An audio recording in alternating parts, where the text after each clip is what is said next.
मेरे प्यारे दोस्तों, यदि आपने हमारे चैनल को अभी तक सब्सक्राइब नहीं किया तो प्लीज हमारे इस चैनल को सब्सक्राइब कीजिए और इस बेल आइकॉन को दबाएं।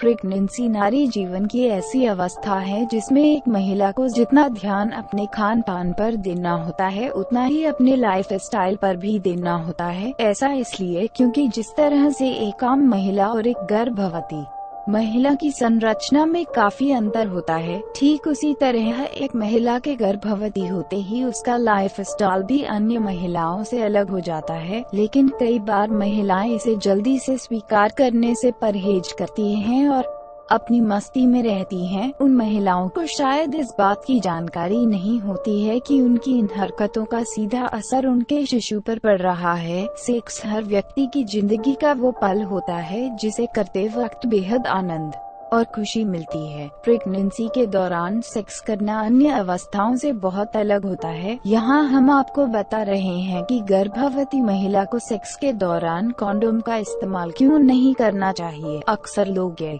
सोचते हैं कि प्रेगनेंसी के वक्त अगर वो बिना कॉन्डोम के सेक्स करते हैं तो कोई नुकसान नहीं होगा, क्योंकि जब एक महिला प्रेग्नेंट है तो फिर ना तो गर्भवती होने के चांस रहते हैं और ना ही वेजाइना में इन्फेक्शन होने का खतरा रहता है। अगर आप भी ऐसा सोचते हैं तो ये आपके लिए बहुत खतरनाक साबित हो सकता है, क्योंकि गर्भावस्था में कॉन्डोम के बिना सेक्स करने से एसटीडी वेजाइनल इन्फेक्शन होने का खतरा बढ़ जाता है। इससे मां और शिशु दोनों को गहरा खतरा होने के चांस रहते हैं। प्रेगनेंसी के दौरान सर्विक्स म्यूकल प्लग से बंद हो जाता है, जिससे गर्भाशय में स्पर्म घुस नहीं पाते।